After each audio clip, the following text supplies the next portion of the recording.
de Filipenses, a partir do versículo 4, e o texto diz assim, olha, é verdade que eu também poderia confiar na carne. Se alguém pensa que pode confiar na carne, eu ainda mais. Fui circuncidado no 8º dia, sou da linhagem de Israel, da tribo de Benjamim, hebreu de hebreus, quanto à lei eu era fariseu, quanto ao zelo perseguidor da igreja, quanto à justiça que há na lei, irrepreensível. Mas o que para mim era lucro, isto considerei perda por causa de Cristo. Na verdade, considero tudo como perda por causa da sublimidade do conhecimento de Cristo Jesus, meu Senhor. Por causa dele perdi todas as coisas e as considero como refúgio para ganhar a Cristo e ser achado nele, não tendo justiça própria que procede da lei, mas aquela que é mediante a fé em Cristo. Deixa eu só voltar aqui. Mediante a fé em Cristo, a justiça que procede de Deus baseada na fé. O que eu quero é conhecer Cristo e o poder da sua ressurreição, tomar parte nos seus sofrimentos e me tornar como ele na sua morte, para de algum modo alcançar a ressurreição dentre os mortos. Não que eu já tenha recebido isso ou já tenha obtido a perfeição, mas prossigo para conquistar aquilo para o que também fui conquistado por Cristo Jesus.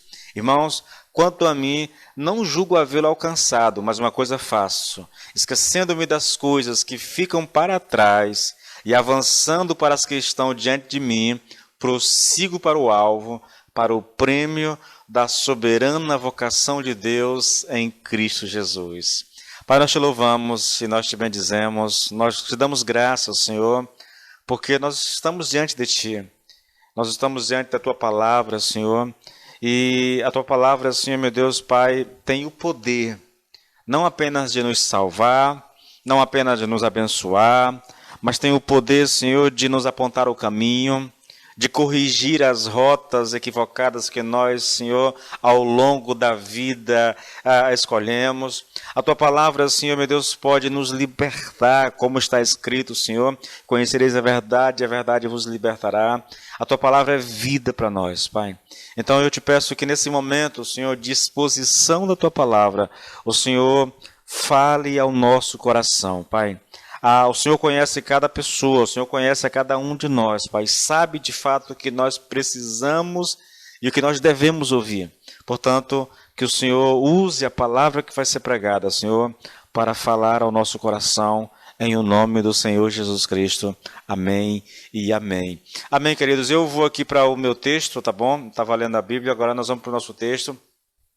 Olhe, a gente vai trabalhar o seguinte, tá? Nós fizemos uma exposição na semana passada nesse texto, começamos, na verdade, a expor o texto, e a gente está vendo uma sequência no texto aqui, em que nós estamos estudando aqui o que caracteriza, de fato, a vida cristã. Nós vamos olhar esse texto de maneira geral, vendo nele, repito, de maneira geral, aquilo que caracteriza a vida cristã. E eu citei aqui duas coisas, tá bom? Que eu falei de uma e comecei a outra, tá? Primeiro, o que eu disse foi o seguinte, que a vida cristã é algo que se apodera de nós, que nos domina e nos prende, né? Eu falei sobre isso, não tenho assim, eu não vou repetir, querido, para a gente não, para avançar um pouco mais na nossa ministração. Essa foi a primeira abordagem, né? O que caracteriza. A segunda, querido, é que a vida cristã é algo que nos leva a uma completa mudança de perspectiva e de valores. Eu comecei a trabalhar isso, né? O texto diz assim, olha, mas o que para mim era lucro, isto eu considerei perda por causa de Cristo. Sim, deveras, considero tudo como perda por causa da sublimidade do conhecimento de Cristo Jesus, meu Senhor, por amor do qual perdi todas as coisas e as considero como refúgio para ganhar Cristo.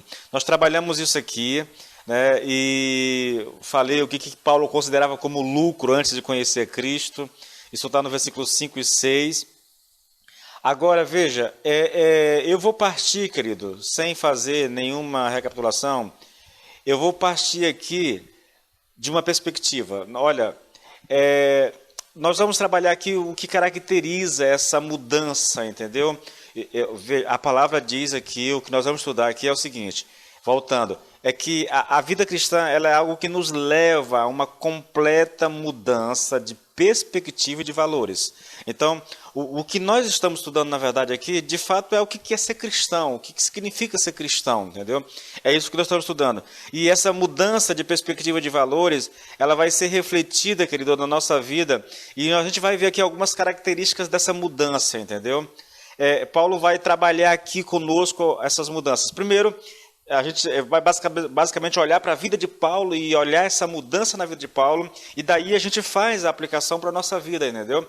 Eu creio que talvez nem seja necessário eu mesmo fazer essas aplicações, mas ao longo da exposição, e à medida que você vai ouvindo aquilo que vai sendo dito, você mesmo pode fazer as aplicações na sua vida, entendeu? Por exemplo, né, essa mudança de perspectiva de valores. Primeiro, Paulo passou a ter uma visão completamente nova a respeito de si mesmo. Tá?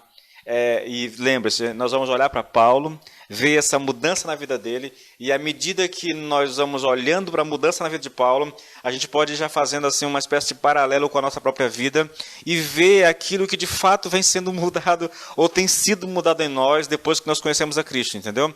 Então, no caso de Paulo, querido, ele passou a ter uma visão completamente nova a respeito de si mesmo, né? Paulo era um homem que se orgulhava muito de si mesmo. Agora, ele tem vergonha de si próprio, né? Aquele que se achava antes melhor do que todos, agora se vê como o maior de todos os pecadores. Você percebe que há uma mudança radical. Lá em Romanos 7, no versículo 24, lá está escrito assim, olha, miserável homem que sou, quem me livrará do corpo desta morte? Você percebe, querido, aqui, que aquele Paulo orgulhoso, entendeu? Orgulhoso da sua raça, ele era um judeu, orgulhoso de pertencer à tribo de Benjamim, orgulhoso de ser um observador da lei, alguém que vivia a lei, pelo menos na perspectiva dele.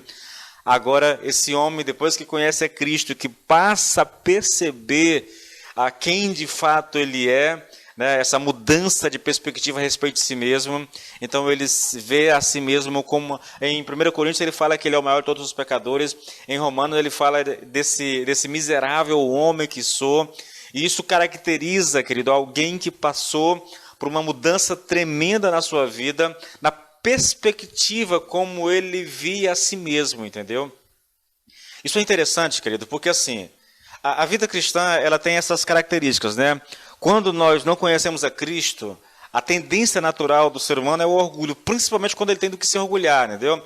Às vezes é uma questão financeira, às vezes é a família de origem, às vezes é o conhecimento intelectual que ele tem, às vezes é a religião da qual ele faz parte, ou o fato de ser uma pessoa que ajuda outros e se orgulha dessa bondade no seu coração. Então, assim, o fato é que quando nós não conhecemos a Cristo, e, por consequência, nós não temos uma real compreensão de quem nós somos, a tendência do nosso coração é o orgulho, entendeu? É o orgulho. Paulo era alguém assim. Se você olhar para o texto, irmãos, nós temos aqui características na vida desse homem que eram impactantes, entendeu? Ele cita isso, olha, ele diz assim, olha, se é verdade que, se alguém pensa que pode confiar na carne, eu ainda mais do que qualquer um deles, entendeu? Por que ele está colocando aqui? Deixa eu usar aqui uma linguagem mais contemporânea, né? Ainda mais, eu também poderia colocar minha confiança nessas coisas, pois se alguém tem motivos para confiar na carne, esse alguém seria eu. Isso é o Paulo falando dele antes de conhecer Cristo. Aí ele cita por que ele deveria se orgulhar, entendeu? Então, o que acontece na vida de Paulo é, depois que ele conhece a Cristo, que ele tem uma percepção incrível isso, irmãos. Na verdade, essa é uma característica interessante da vida cristã. Somente aqueles que conhecem a Cristo podem, de fato, ter uma perspectiva real a respeito de si mesmo. Isso não quer dizer que todos aqueles que conhecem a Cristo têm essa perspectiva. Daí você vai ver muito crente orgulhoso, entendeu? Um crente orgulhoso é uma anomalia, entendeu? É um negócio muito esquisito que não existe no cristianismo. Porque não dá para ser crente no sentido bíblico e ser orgulhoso ao mesmo tempo, irmãos. É impossível as duas coisas se conciliarem, entendeu? Então, por que é impossível? Porque quando nós conhecemos de fato a Cristo, nós de fato teremos uma real compreensão de quem nós somos. Por isso Paulo diz, olha, miserável homem que sou. Aquilo que eu sei que é o certo, que eu quero fazer, eu não faço. E aquilo que eu sei que é o errado, que eu não devo fazer e eu não quero fazer, isso eu faço. Portanto, miserável homem que sou. Isso é alguém que conhece a sua própria natureza. É alguém que tem consciência das suas fragilidades, entendeu? Das suas tendências pecaminosas. E cristão, principalmente o cristão, irmãos, é alguém que deveria ser consciente disso, entende? Consciente disso. Então ele passa a ter uma visão completamente nova a respeito de si mesmo. Qual é a aplicação aqui? Se você conhece a Cristo, se você foi alcançado por Cristo, mas ainda não teve uma visão completamente mudada, completamente nova a respeito de si mesmo, você precisa urgentemente ir para a palavra de Deus e permitir-se, né? Ou permitir que ela te mostre quem você é. Entende, querido? Irmãos, é muito importante que a gente faça isso, entende?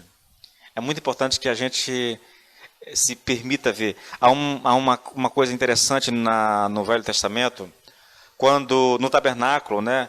Quando o sumo sacerdote ia oferecer o sacrifício, ou quando o sacrifício era feito lá no templo, no tabernáculo, ele, antes de entrar na tenda, né, tinha 2 espaços dentro da tenda, né, o santo lugar e o santo dos santos.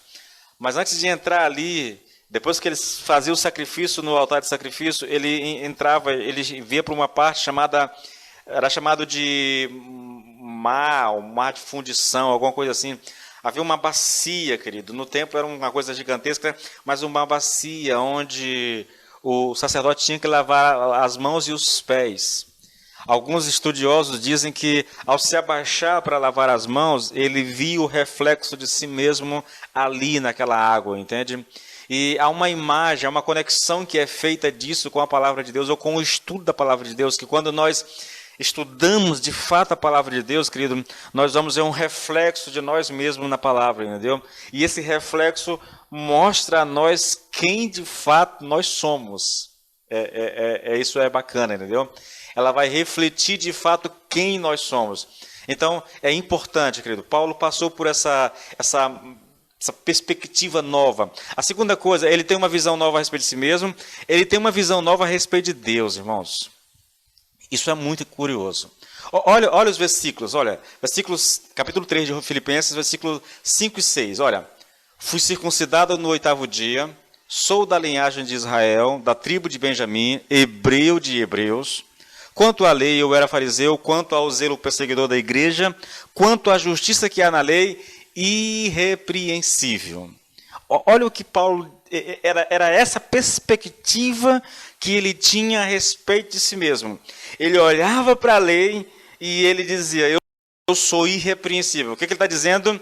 Eu faço tudo aquilo que a lei me manda fazer. Lógico, querido, que esse homem tinha uma perspectiva equivocada a respeito de si mesmo, entendeu? Antes de ser capturado por Jesus Cristo, querido, Paulo acreditava que Deus estava plenamente satisfeito com a sua religiosidade. Era como se ele se considerasse tão bom que Deus tinha quase que por obrigação o dever de amá-lo e de salvá-lo. Era essa perspectiva que ele tinha a respeito de Deus, irmãos. Ele não conhecia Deus de fato, entende? Ele criou, de certa forma, querido, eu não sei se é certo colocar dessa maneira, mas é como se ele tivesse criado um Deus para si mesmo. E esse Deus que ele cria para si mesmo está tão contente com aquilo que Paulo está fazendo, que ele é quase obrigado a amá-lo e salvá-lo, entende? Por quê? Por causa da perspectiva errada que ele tinha a respeito de Deus. Porque ele fazia aquilo que era orientado a fazer pelos seus líderes. Porque ele tinha uma compreensão meio equivocada da lei. Ele achava que estava tranquilo entre ele, tudo tranquilo entre ele e Deus. Ele achava... Irmãos, essa é uma questão muito delicada a ser tratada, entendeu? Eu ouço muito, querido, as pessoas falando a respeito de Deus, e sempre que eu ouço as pessoas falando a respeito de Deus, eu tenho uma impressão.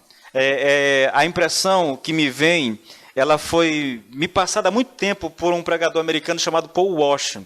Ele diz que as pessoas elas criaram um Deus à sua imagem e semelhança. E esse Deus, criado pelo ser humano, a sua imagem e semelhança, é um Deus que está sempre de boa com o ser humano. Está tudo bem, não importa o que você faça, eu estou aqui para te amar, eu estou aqui para te servir, entendeu? Não é esse o Deus das Escrituras Sagradas. Não é, querido. Uma das coisas que me surpreende na leitura da Bíblia, né? Não a mim, porque eu já venho lendo há algum tempo já, mas que me surpreende no sentido de ouvir as pessoas que estão começando a leitura bíblica, né? Diz assim, pastor, de fato eu tinha uma imagem errada a respeito de Deus. Eu pensava algo a respeito de Deus, mas agora lendo a Bíblia eu percebo que é diferente. E isso é bom, querido, entendeu? Porque nós criamos uma imagem, querido, de um Deus. Deus me perdoe aqui a irreverência, que eu não quero ser irreverente, mas assim, criamos uma imagem de um Deus que parece que ele não tem vontade própria, parece que ele está ali com o único propósito de nos servir. É um Deus que é obrigado a concordar com tudo que a gente faz. E ele não vê erro nas nossas atitudes, ele não vê erro no nosso comportamento, ele não vê erro em nada. Tá sempre sorrindo para a gente, dizendo, tá, beleza, beleza. Mas essa imagem, querido, não é a imagem retratada das Escrituras Sagradas para nós, a respeito de Deus, entende? Não é isso. Veja, Paulo se via como alguém irrepreensível, irmãos. Quase que perfeito, sabe? Quase que perfeito.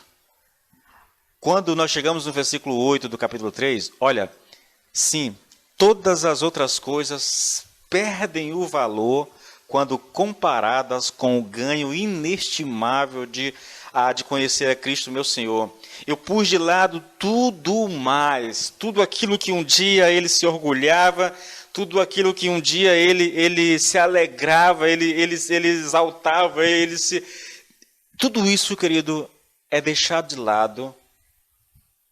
Eu pus de lado tudo mais, achando que valia menos do que nada, a fim de poder ganhar a Cristo e tornar-me um com Ele, não contando mais em salvar-me por ser suficientemente bom ou por obedecer às leis de Deus, mas pela fé em Cristo como meu Salvador, porque a maneira de Deus nos fazer justos diante dele se baseia na fé. Percebe a mudança radical, querido? Veja, ele não confia mais, querido, em ser uma pessoa boa e na sua capacidade de obedecer às leis de Deus. Ele já mudou, entendeu? Lá ele se gloriava na lei, aqui ele fala as leis de Deus. Ele mudou a perspectiva, querido. Quando ele de fato conheceu a Cristo, ou quando Cristo capturou na estrada de Damasco, que os olhos de Paulo se abriram para o Evangelho, ele pôde se ver. Ele muda a perspectiva que tem a respeito de si mesmo, a visão que tem a respeito de si mesmo. Ele muda a visão que tem a respeito de Deus, mas isso não para. A visão que ele tem a respeito da religião também é mudada, querido. Também é mudada. Antes de ser capturado por Jesus, a religião de Paulo era algo mecânico, externo. Era algo baseado em obras e naquilo que é visível, entendeu? Eu estou falando aqui de sacrifícios, de jejuns, de rituais de purificação. Há um hábito muito comum dos judeus de rasgar a roupa, jogar terra sobre a cabeça como sinal de quebrantamento, de arrependimento. Então, Paulo baseava a sua religião nessas coisas externas que eram feitas, entendeu? Ele era um dizimista, ele era um ofertante, ele cumpria com os seus rituais, com os sacrifícios, com as ofertas, entendeu? Tudo aquilo que era externo, Paulo estava totalmente ajustado. O problema, irmãos, é que conhecer Cristo, querido, é uma religião que não tem tanto a ver com o externo. O externo é apenas a manifestação de uma mudança que ocorreu dentro de mim, entendeu? O conhecer Cristo é uma religião que está baseada não em rituais, não em essas coisas, nada disso. Está baseado na intimidade com Jesus Cristo, está baseado nessa vida devocional, quase que escondida das pessoas. Você vai para os evangelhos, né? Você vai ver lá, quando você for ajudar alguém, se você ajudar com a direita, que a esquerda não saiba o que você fez. Quando você for jejuar, não precisa você se descabelar e andar pelas ruas da cidade, pelas praças, com a cara, com um cabisbaixo ali, como quem está morrendo de fome, para parecer que você é espiritual. Quando você for orar, entra no teu quarto, fecha a porta depois de ti, para que ninguém saiba que você está ali orando. Não precisa ir para as praças, levantar as mãos, ou nos templos, levantar as mãos e fazer aquelas orações. Queridos, nada dessa coisa externa, entende? Essa coisa mecânica, feita para impressionar as pessoas. Mas como isso é tão claro nas Escrituras e o pior, né? Como a gente às vezes não se dá conta disso. Querido, tem uma mosca, bem aqui, só um minutinho. Tem uma mosca aqui que ela foi enviada, não sei de onde, sai daqui, troço. Ela triscou na tela do celular e como é touch, né? Touch, quase que perco aqui a gravação. Deixa eu voltar aqui agora, tá bom? Então, a visão que ele tem da religião, é uma visão nova agora. Aquilo que ele estava acostumado, aquela coisa mecânica, externa, baseada em regras, em obras, aquilo deixou de existir. Ou, na verdade, querido, quando houver uma manifestação externa, ela é fruto da espiritualidade do coração de Paulo. Não mais um ato mecânico, entende? Irmãos, eu não sei como eu coloco isso a vocês, querido, mas é algo que deveria preocupar a gente. Eu vejo muitas vezes no comportamento da igreja, e eu falo de maneira generalizada, e quando eu falo de maneira generalizada, querido, eu não estou dizendo que todo mundo faz, tá? Eu só não quero apontar fatos ou pessoas, então eu generalizo. Mas quando eu generalizo, eu estou dizendo a vocês ao mesmo tempo, não é todo mundo que faz isso, tá? Não é. Mas a gente percebe, querido, essa forçação de barra, muitas vezes, essa luta para parecer espiritual, entendeu? Eu recordo uma vez, queridos, eu tenho uma cena na cabeça que é hilária, na verdade. Eu conheci uma pessoa brincalhona, né, sorridente, conversava naturalmente com a gente e tudo, mas um dia eu vi essa pessoa numa igreja pregando. E quando eu vi ela pregando naquela igreja, eu fiquei assim, meu Deus do céu, é a mesma pessoa? Será que eu não estou vendo, ou não estou ouvindo de maneira equivocada? Porque ela pregando era uma pessoa completamente diferente do seu normal, no dia a dia, entendeu? Eu sei, querido, que a pregação às vezes exige um pouco nessa coisa de eloquência, aquela coisa. Eu até entendo isso, entendeu? Mas eu não estou falando disso, não. Eu estou falando de que a pessoa se transformou para poder pregar, entendeu? E começou a falar de uma forma que, se você estivesse apenas ouvindo a pessoa e não vendo, você não saberia dizer que era a mesma pessoa, entendeu? Poderia até pensar assim, a voz é parecida, mas não, isso não tem nada a ver com aquela pessoa. Então, a gente precisa ter muito cuidado, querido, com essa preocupação com o externo, com a aparência, entende? É por isso que Jesus Cristo dá as orientações para nós. Olha, faça sem ter a necessidade de mostrar para os outros o que você está fazendo. Faça em secreto, porque o Deus que te vê em secreto vai te recompensar. Entende? Vamos lá. Veja, querido, a perspectiva a respeito dele mudou. A perspectiva a respeito de Deus mudou, a perspectiva a respeito da religião mudou, e agora, querido, ele tem também uma nova perspectiva a respeito da vida e de como vivê-la. A mudança é radical, querido. Antes de qualquer coisa, eu chamo a sua atenção para isso, né? Quando uma pessoa aceita Cristo, eu sei que ninguém é chamado para julgar, e Deus não quer que nós estejamos ali sentados nas nossas poltronas, olhando para a vida das pessoas, para dizer, esse é crente, aquele não é, esse é crente. Mas, querido, quando uma pessoa é capturada por Jesus Cristo, quando ela é transformada de fato numa nova criatura, nós não precisamos ficar vigiando os passos daquela pessoa para saber que houve uma mudança na vida dela. Entende? Naturalmente isso vai ser perceptível. Porque se alguém é nova criatura, naturalmente as mudanças vão ocorrer. E se não ocorrem, queridos, Então há um sinal aí muito claro de que alguma coisa não bate, entendeu? Não bate. Então a gente precisa ter essa perspectiva a respeito do cristianismo. Ah, eu me converti. O que aconteceu? Não, eu era de uma igreja tal, agora eu estou numa igreja evangélica. Sim, o que mais? Não, pastor, eu mudei de igreja, agora eu sou crente. Sim, mas é só isso? Não tem mais nada para falar? Ah, eu continuo fazendo as mesmas coisas, gostando das mesmas coisas, agindo do mesmo jeito. Ah, querido, para aí. Isso não é ser cristão. Eu já dei aqui o exemplo de Paulo. Eu já dei aqui o exemplo de Pedro. Eu poderia dar o exemplo de Mateus. Da mulher adúltera pega no ato ali com o homem. E qualquer outra criatura nas escrituras que você vê que ela de fato foi alcançada por Deus, a mudança ocorre, irmãos. É natural. Tá bom? Então ele tem uma nova perspectiva da vida e de como vivê-la.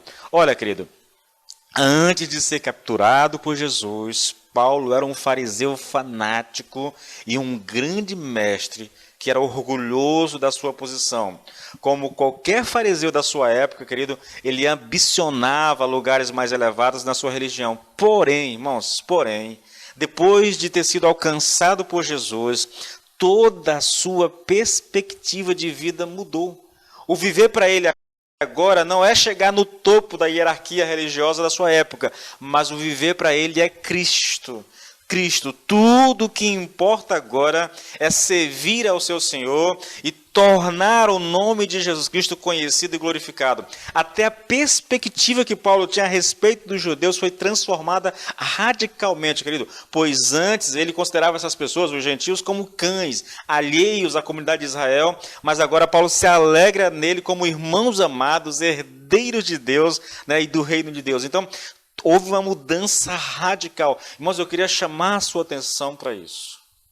Para essa mudança, querido. Uma mudança que aconteceu em mim, e não é porque eu estou dizendo a vocês, é todos aqueles que conviviam em torno de mim na época sabem, é uma mudança radical. Tem que acontecer.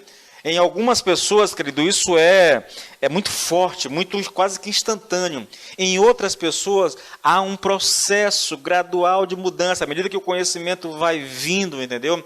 À medida que a gente vai se expondo à palavra de Deus, conhecendo a vontade de Deus, então vai havendo uma transformação radical. Né? Ela é progressiva, né? Mas ela vai acontecendo. O drama, querido, é quando não há mudança nenhuma. A pessoa está ali há uma semana, há um mês, há um ano, 5 anos, 10 anos, e ela continua agindo como se nada tivesse acontecido. A única mudança que aconteceu foi que ela mudou de igreja, ou ela, sei lá, mudou a forma de vestir, né? Mudou o estilo de música que ouve, mas não houve uma transformação no caráter dela, entendeu?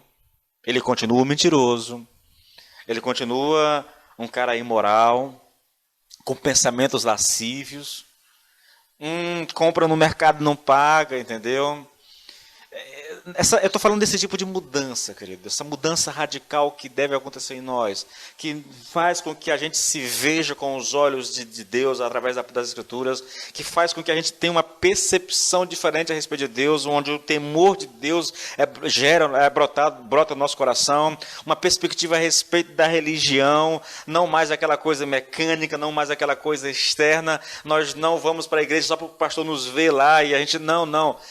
O cristão é alguém que tem vida devocional, é alguém que tem um momento para Deus durante o seu dia, para a leitura da palavra, um momento de oração, entendeu? É alguém que procura viver aquilo que sabe, procura conhecer cada vez mais, é alguém que se envolve com a obra de Cristo, é alguém que veste a camisa do reino e contribui na medida do possível, das suas forças, para que esse reino se expanda, querido. Nós não podemos ser cristãos, irmãos, o meu papel é ir na igreja, porque eu vou ao domingo à igreja, porque eu sou um dizimista fiel, fiz a minha parte. Oh, querido, pelo amor de Deus. Pelo amor de Deus. Eu falo como pastor, querido. Eu falo com conhecimento de causa. Eu não falo só por falar. Entende? Eu sei do que eu estou falando. por experiência própria, por conhecer colegas do ministério, por ler a respeito do que acontece nos ministérios. Eu sei. É importante, querido, que de fato, o meu desejo é que você pudesse sondar o seu coração. E que você pudesse permitir que Deus gerasse de fato uma mudança na sua vida. Eu vejo muitas pessoas que se consideram cristãs, querido, mas não há nelas nada que caracterize isso. Irmãos, novamente, não é julgar. A intenção nossa não é julgar a vida das pessoas.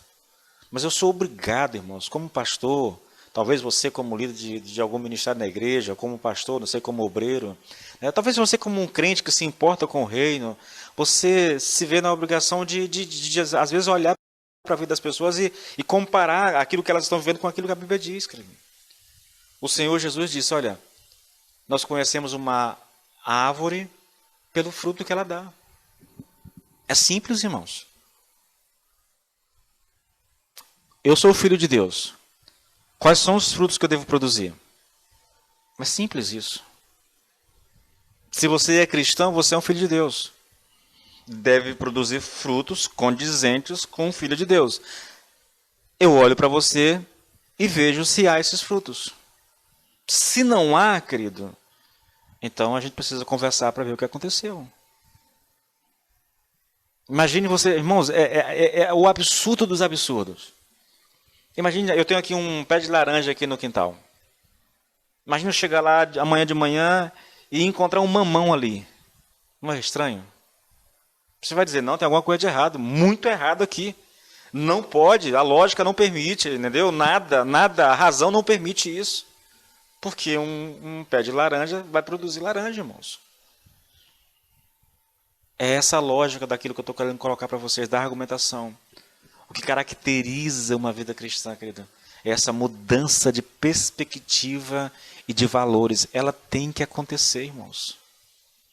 Se os teus valores são os mesmos de quando você conheceu a Cristo, então muito provavelmente você de fato não conheceu a Cristo.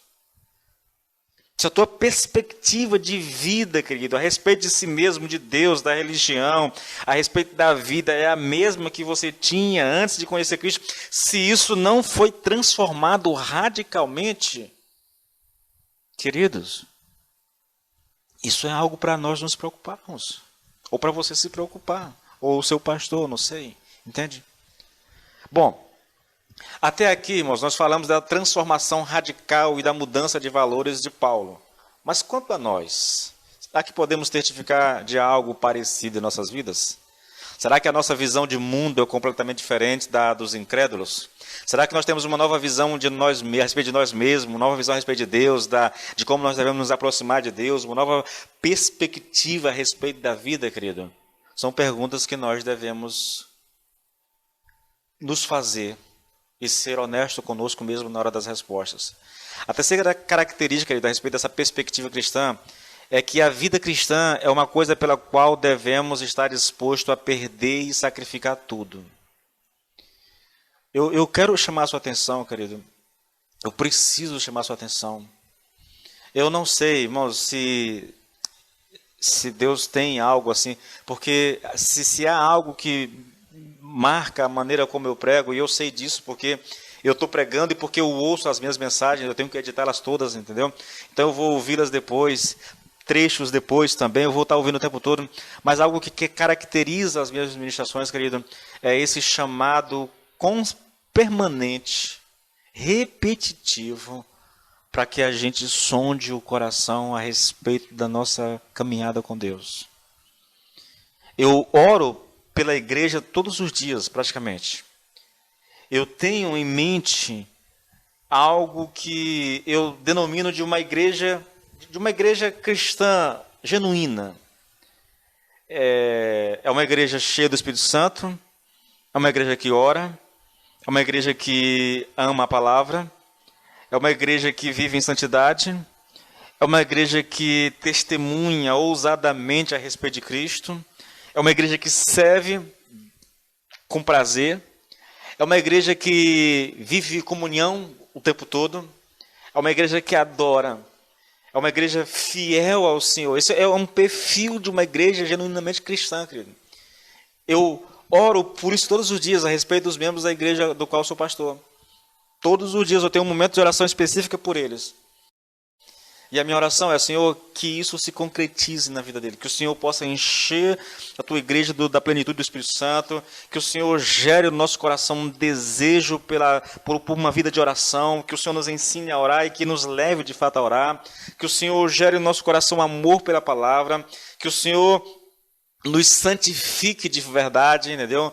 Que os nossos olhos, a nossa mente, o nosso coração sejam purificados, que haja em nós um temor, uma ousadia santa na hora de proclamar o Evangelho, que nós possamos viver comunhão intensa uns com os outros, que nós possamos servir alegremente uns aos outros, que nós possamos adorar ao Senhor com alegria, que nós possamos servir ao Senhor com as nossas finanças. Eu tenho um ideal do que é a igreja, querido, e eu oro praticamente todos os dias por isso, entende? Então, por causa dessa preocupação permanente com relação ao que a igreja é, ou o que ela deveria ser, eu falo muito disso, né? Então, olha só. O que caracteriza uma vida cristã é uma coisa pela qual devemos estar dispostos a perder e sacrificar tudo. Isso é ser cristão. Vou ler o texto para você ter uma noção do que eu estou falando. Filipenses 3, versículo 7. Mas o que para mim era lucro, isto considerei perda por causa de Cristo. Na verdade, considero tudo como perda por causa da sublimidade do conhecimento de Cristo Jesus, meu Senhor. Por causa dele, perdi todas as coisas e as considero como lixo para ganhar a Cristo. Porque Paulo foi alcançado por Cristo. Tudo aquilo no qual um dia ele se alegrou, no qual um dia ele teve prazer, ele abriu mão, querido. Ele considerou como lixo por causa do conhecimento de Cristo. Eu quero que você entenda uma coisa. Primeiro, Paulo era um homem altamente intelectual, irmãos. Talvez o homem mais inteligente de toda a Bíblia seja Paulo, entendeu? Eu sei que Salomão é considerado lá o homem mais sábio do mundo, mas Paulo, querido, é de uma inteligência, é de uma perspicácia intelectual que é uma coisa assombrosa, irmãos, assombrosa. Ele tinha se saído melhor que ninguém nas escolas da sua época, né? Veja, tinha se sentado aos pés de Gamaliel, alguém altamente respeitado na sua época. Ele estava no topo da lista, irmãos, era um dos mais proeminentes mestres da lei. E tornar-se cristão para Paulo, né, fez com que ele fosse considerado louco, querido. Louco. Todos aqueles que um dia o admiraram, o chamaram de louco, consideraram louco, entendeu? Ele foi denunciado pelo seu povo. Todas as suas perspectivas de posição e grandeza se foram. Ele perdeu tudo, irmãos. Mas o interessante é que ele não faz objeção nenhuma a isso. E ele está, irmãos, perfeitamente satisfeito com o que ele tem agora. Porque agora ele conheceu de fato a Deus. Ele foi de fato alcançado por Jesus Cristo. Olha um texto que é interessante, querido, para você perceber, irmãos, como Paulo estava disposto não só a perder, mas ele se alegrava nisso. Não é que ele perdeu isso e ele ficou ressentido. Senhor, antes de conhecer Cristo, eu era alguém respeitado na minha nação, era alguém considerado pelos meus pares, hoje ninguém... Não, irmãos, ele não está preocupado com isso. Quer ver um texto interessante? Olha, e Paulo traz isso aqui, querido, como uma espécie de orgulho, entendeu? Vocês querem saber quem eu sou? Eu vou mostrar quem eu sou de fato. E ele se orgulha disso. Olha o texto. 2 Coríntios 11, a partir do versículo 22. Ele começa dizendo assim, olha, são hebreus? Eu também sou. São israelitas? Eu também. São da descendência de Abraão? Eu também. Né? São ministros de Cristo? Aí ele começa a dizer assim, olha, falando como se estivesse fora de mim, afirmo que sou ainda mais do que qualquer um dele. Quais são as minhas credenciais? Ele narra isso não como alguém que está triste porque está passando por, ou porque passou por tudo que passou, mas narra isso, querido, com um certo orgulho. Aí ele diz, em trabalhos muito mais, em prisões muito mais, em açoites sem medida, em perigos de morte muitas vezes. 5 vezes recebi dos judeus 40 açoites menos um. 5 vezes, irmãos. 5 vezes 40 dá 200, né? É isso, 200, né? Então, 39, ele menos 5. Ele recebeu 195 chibatadas, açoites, irmãos, açoites. 3 vezes fui açoitado com varas. Uma vez fui apedrejado, dado como morto praticamente. 3 vezes naufraguei. Fiquei uma noite e um dia boiando em alto mar, em viagens muitas vezes, em perigos de rios, em perigos de assaltantes, em perigos entre patrícios, em perigo entre gentios, em perigos na cidade, em perigos no deserto, em perigos no mar, em perigos entre falsos irmãos, em trabalhos e fadigas, em vigílias muitas vezes, em fome e sede, em jejum muitas vezes, em frio e nudez. Está aqui um homem que se orgulha do sofrimento. Não só deixou posições elevadíssimas na sua nação, entre os seus compatriotas, não só perdeu o respeito da nata de Israel, como se orgulha, querido, no sofrimento, na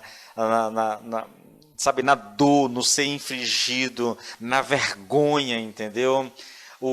Esse açoite aqui, essas varas dos judeus aqui, irmão, o cara era praticamente pelado, entendeu? Tirado a roupa e ele apanhava. Foi o que fizeram com Cristo, na verdade. Quando Paulo estava em Filipos, rasgaram as roupas, deixaram ele pelado em praça pública e ali, taca, irmãos, nas costas de Paulo e do seu colega, que eu nem lembro o nome aqui agora. Mas ele se orgulhava disso, querido. Por quê? Porque ele conhecia Cristo. Porque ele foi alcançado, ele foi capturado por esse amor de Cristo. Querido, se eu pudesse, eu ficaria aqui até terminar essa questão, porque, irmãos, é um desafio nosso o ser cristão, irmãos. É um desafio nosso. Eu vejo muita gente se orgulhando de ser cristão, mas não está disposto a nenhum sacrifício.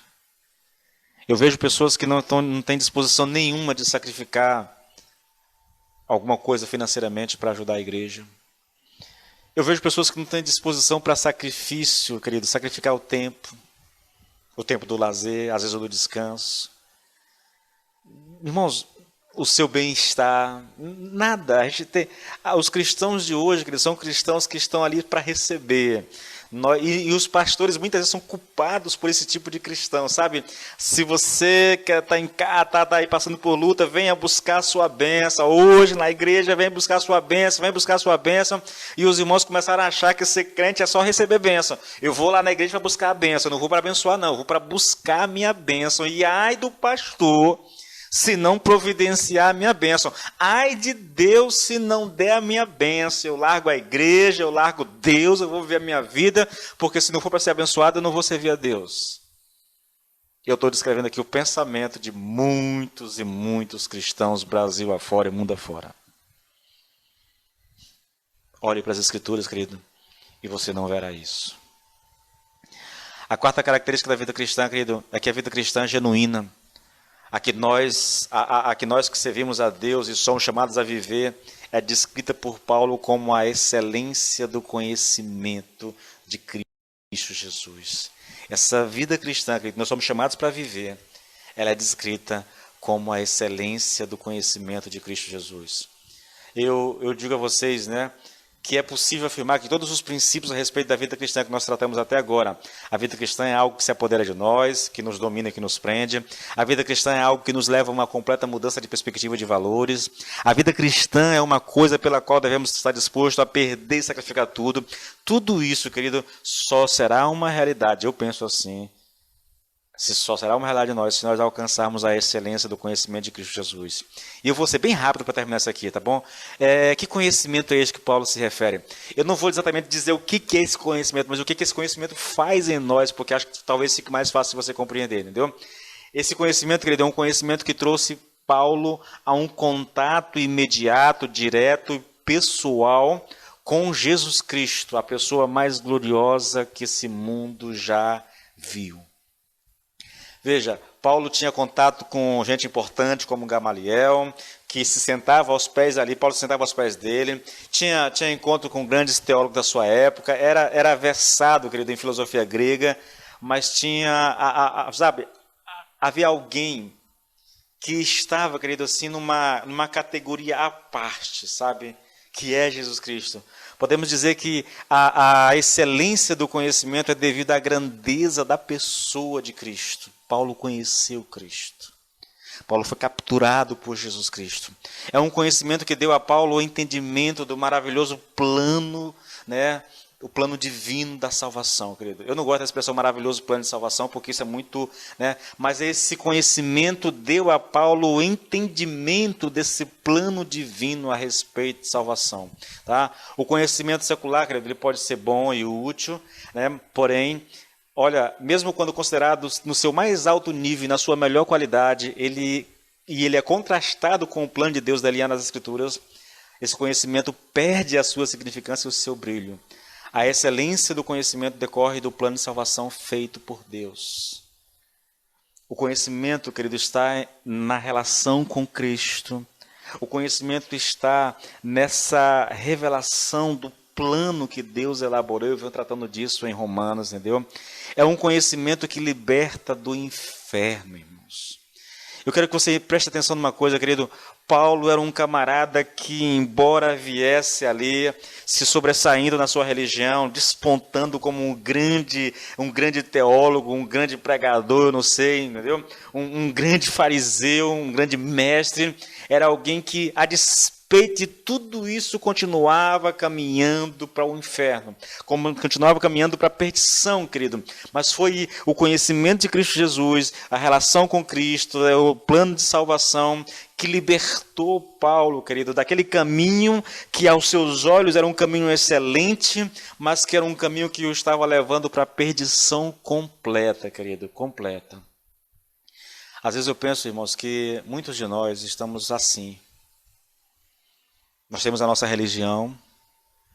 Você percebe, querido, que eu quase não falo da minha religião. Eu sou um batista. Mas raramente eu falo disso. Raramente eu vou dizer que a minha denominação é melhor do que a de quem quer que seja.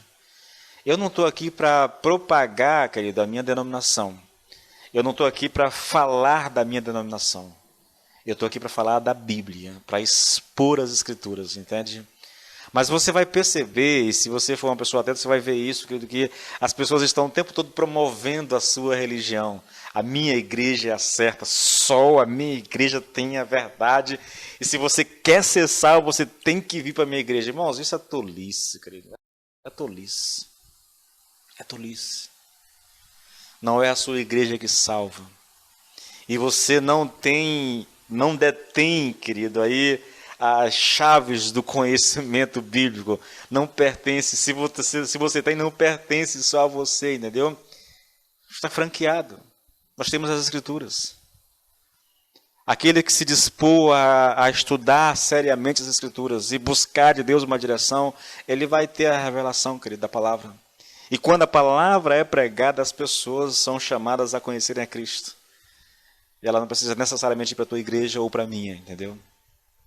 Não precisa. Esse conhecimento de Cristo, que é um conhecimento que produz alegria e paz no coração do ser humano. Paulo, ele escreveu uma carta que é conhecida como a Carta da Alegria, que é exatamente Filipenses. É um homem que, por conhecer Cristo, as circunstâncias não têm mais o poder de infligir nele tristeza, querido. Pode até infligir dor, mas tristeza não, entendeu? É um homem que está contente, está satisfeito com a vida, independente da situação, das circunstâncias em que ele está vivendo. Se está preso, se foi apedrejado, se foi perseguido, né, se foi acusado falsamente, isso não faz diferença para Paulo, querido. A alegria dele não depende de circunstância. A paz no coração não depende de circunstância. Tudo isso depende agora da sua relação com Jesus Cristo, irmãos. E isso é tremendo demais, sabe? É viver acima das circunstâncias.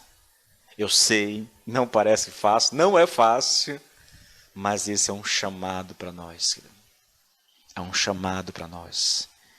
Se você é alguém que está preocupado com a externalização da sua religião, preocupado em impressionar as pessoas em rituais religiosos, você nunca vai experimentar essa paz e essa é uma alegria que vem pelo conhecer Cristo, irmãos. E o conhecer Cristo não tem nada a ver com essa coisa externa. Conhecer Cristo é uma busca solitária, na maioria das vezes, onde nós estamos no nosso quarto, sozinho, de porta fechada, clamando e buscando, seja pela palavra, seja pela oração, conhecer Cristo, nos relacionar com Cristo, nos submeter à sua vontade, ao seu Espírito, para que Ele abra os nossos olhos e nos dê, querido, essa perspectiva que era a que Paulo tinha, sabe? Esse conhecimento de Cristo Jesus que nos transforma, que nos faz homens diferentes, mulheres diferentes, que nos dá uma perspectiva a respeito de nós mesmos, de Deus, da religião, da vida, de tudo, entendeu? Então nós precisamos disso, querido. É um conhecimento também que faz promessas grandiosas, queridos, e tremendas a respeito do futuro.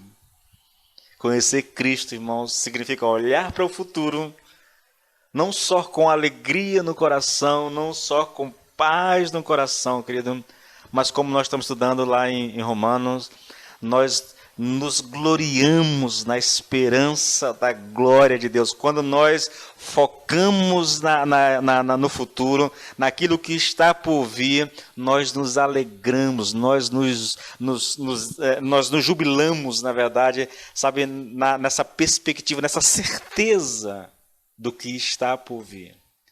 Porque as promessas são tremendas, irmãos. As promessas são tremendas.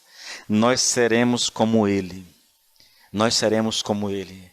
Receberemos um corpo de glória transformado. Habitaremos na presença constante do Senhor, onde não haverá dor, onde não haverá tristeza, onde não haverá morte. Queridos, as promessas são tantas que não dá para ficar aqui citando promessas, entendeu?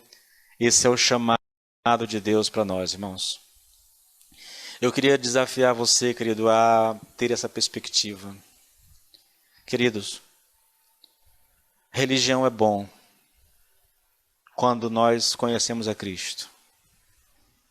Quando nós não conhecemos a Cristo, ela escraviza. Fazer essas coisas externas é bom quando isso é fruto de um coração que conhece a Deus. Mas quando isso é feito apenas para impressionar, apenas mecanicamente, querido, sem vida, sabe? Quando a gente levanta a mão por obrigação, ou porque a gente quer que as pessoas nos vejam com mãos levantadas, irmãos, isso não tem futuro, isso não tem serventia nenhuma. Nenhuma. Eu te dou um conselho para terminar essa mensagem. Pegue a sua palavra, a sua Bíblia, vá para o seu quarto, e todos os dias, querido, tenha um tempo a sós com Deus, lendo a Bíblia e orando ao Senhor. Eu te garanto que isso vai te ajudar muito. Eu não estou dizendo, e eu encerro fazendo essa ressalva, eu não estou dizendo que você não deva frequentar uma igreja. Jamais eu diria isso, irmãos. Se alguém, querido, diz que não precisa da igreja, como eu ouvi alguém falando recentemente, a pandemia serviu para nos alertar que nós não precisamos exatamente congregar. Eu digo, epa, que negócio é esse? De onde você tirou isso? Somos corpo de Cristo, irmãos. Corpo de Cristo. E quando nós nos unimos no templo, na igreja, para adorar ao Senhor, nós de fato estamos vivendo como corpo, entende? Essas coisas, querido, são que eu venho falando para vocês, são coisas que devem ser feitas em casa, sim. Sem necessidade de ninguém nos ver, sem saber o que nós estamos fazendo. É algo que nós vivemos entre nós e Deus. Na igreja, nós nos reunimos como corpo, coletivamente, para juntos adorarmos ao Senhor, para juntos desfrutarmos da presença uns dos outros, para juntos nos fortalecermos. E, querido, vou dizer uma coisa para você. Vou ser bem honesto contigo. Se você acha que não precisa da igreja para congregar, que você pode ser cristão, sem precisar da igreja, eu te convido a ler a Bíblia mais uma vez, se é que você já leu. Porque aquele que se isola, diz Salomão, procura os seus próprios interesses. Hebreus diz que nós não somos como aqueles, querido, que deixaram de frequentar a igreja, entendeu? Que deixaram de congregar, de comungar. O corpo, querido, você sabe por que Cristo usa a ideia de corpo? Porque uma mão não pode ser mão e não tem utilidade como mão se ela não estiver no meu braço, entende? Sozinha, ela não é nada, não serve para nada, absolutamente nada. Então, por favor, não pense que eu estou sugerindo aqui, porque jamais farei algo dessa natureza. O que eu condeno é, muitas vezes, a hipocrisia, a mecânica dessa coisa de fazer por fazer.